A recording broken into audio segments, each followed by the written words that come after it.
Hello bachcho, let's read this question.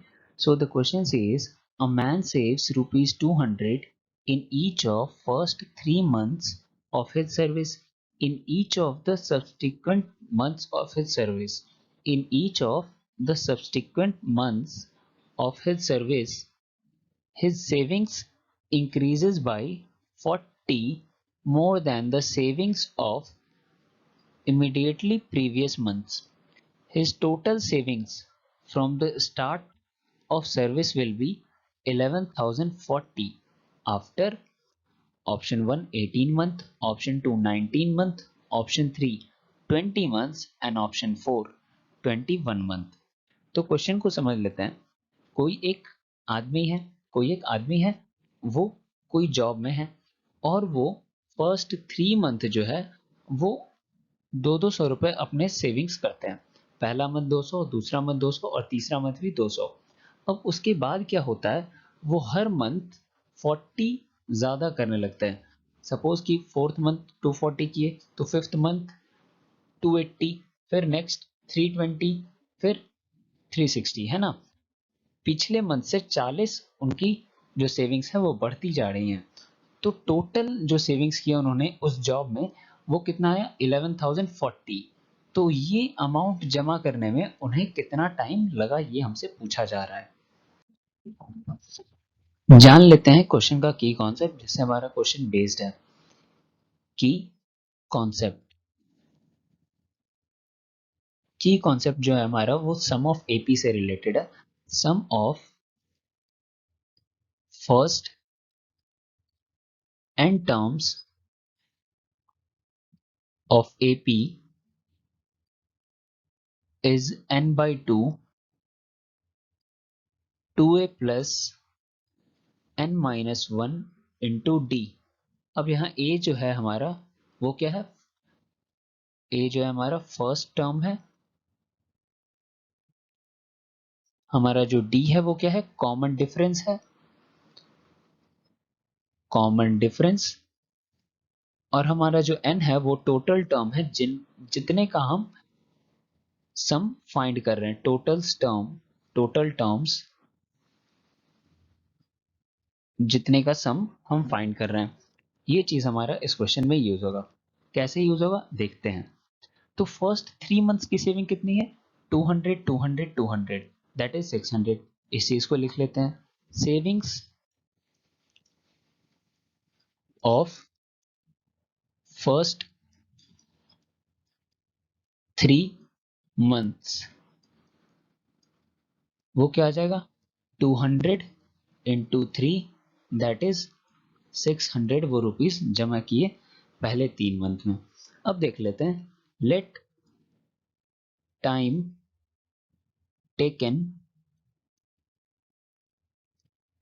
To save total savings, total savings be n+3। जो बचा हुआ amount है उस उन्होंने उसको सेव किया n में और टोटल को कितने मंथ में किया, n+3। ठीक है, यहाँ कोई परेशानी नहीं होनी चाहिए। 600 रुपए भी इंक्लूड करने ना हमें, इसलिए n+3 लिखा हमने। ठीक है, अगर हम सीक्वेंस लिखे तो वो कैसा दिखेगा। तो अगर हम सीक्वेंस लिखे तो फर्स्ट मंथ उन्होंने 200 किया, फिर 200 किया, फिर 200 किया, फिर क्या किया 240 किया, फिर 280 किया, है ना। तो हमारा जो मेन एपी है वो कहाँ से स्टार्ट हो रहा है, यहाँ से 240 ऑनवर्ड्स, है ना। इस 200 को हमने इसलिए नहीं लिया क्योंकि ये काउंट हो चुका है पहले 3 मंथ्स में, तो वो रिपीट हो जाता।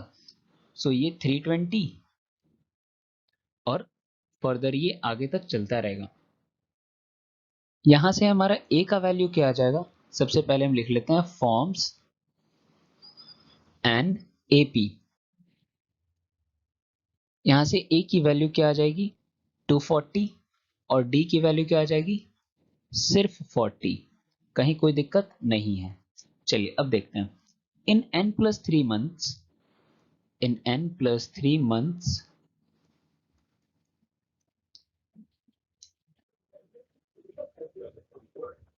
टोटल सेविंग कितनी थी, टोटल सेविंग्स 11,040। तो इसे हम कैसे फॉर्मूले पे लिखेंगे? 600 तो पहले 3 मंथ का है ना, और फिर कैसे लिखेंगे? n/2 2a plus n-1 into D, ये हमारा बाकी बचा हुआ अमाउंट था, जो वो 600 के अलावा है ना, ये 11,040। फिर से ये तो 6 जो 3 मंथ्स में किया, और ये जो n मंथ्स की सेविंग है वो ये लिखी हुई है n/2 2a plus n-1 into D. ठीक है, यहां से हम क्या करते हैं, n की वैल्यू हमें फाइंड करनी है ना कि कितने मंथ्स लगा, तो हम लिख लेते हैं n/2 2a, it means 2 into 240, कहीं कोई परेशानी नहीं, प्लस n-1 इंटू 40। ठीक है, अब 11,040 में हम 600 को माइनस कर दे रहे हैं। ठीक है, इसे हम फर्दर सॉल्व करेंगे तो ये कैसा हो जाएगा,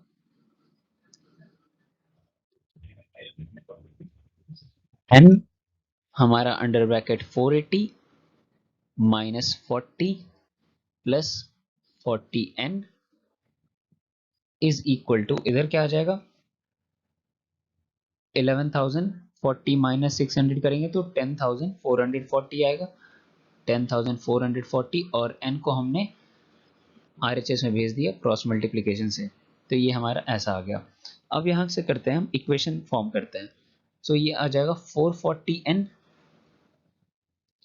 प्लस 40n², कोई प्रॉब्लम नहीं, minus 20,880।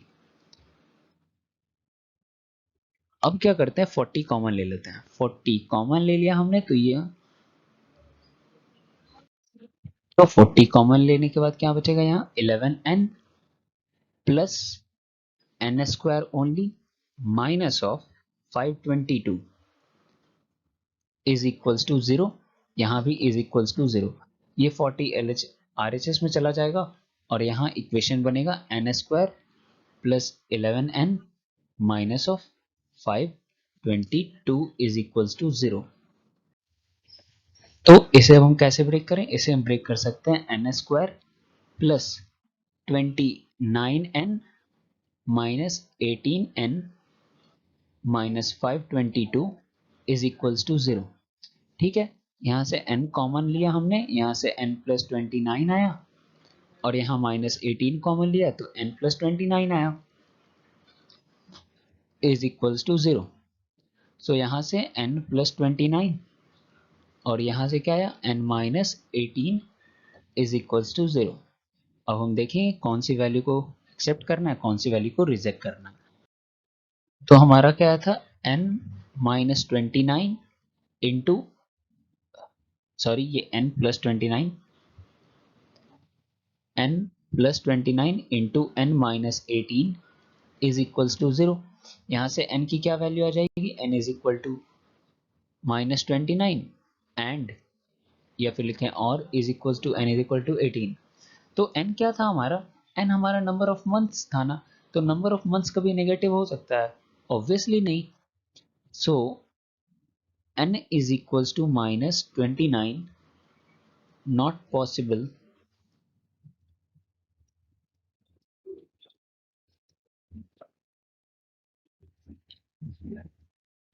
because n is in months, n is in months, और मंथ जो होता है वो कभी नेगेटिव नहीं हो सकता।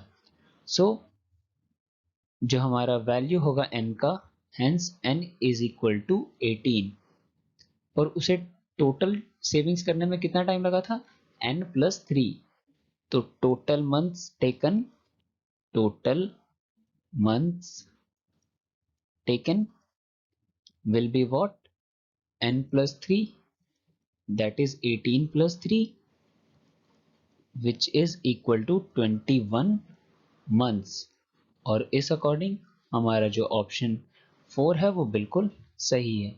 So the final answer of this question is total months taken to save 11,040 rupees is 21 months, and we have got this answer by using our key concept of sum of n terms of AP is given by n by 2 into 2a plus n minus 1 into d. So I hope you understood it well. Thank you. Best of luck.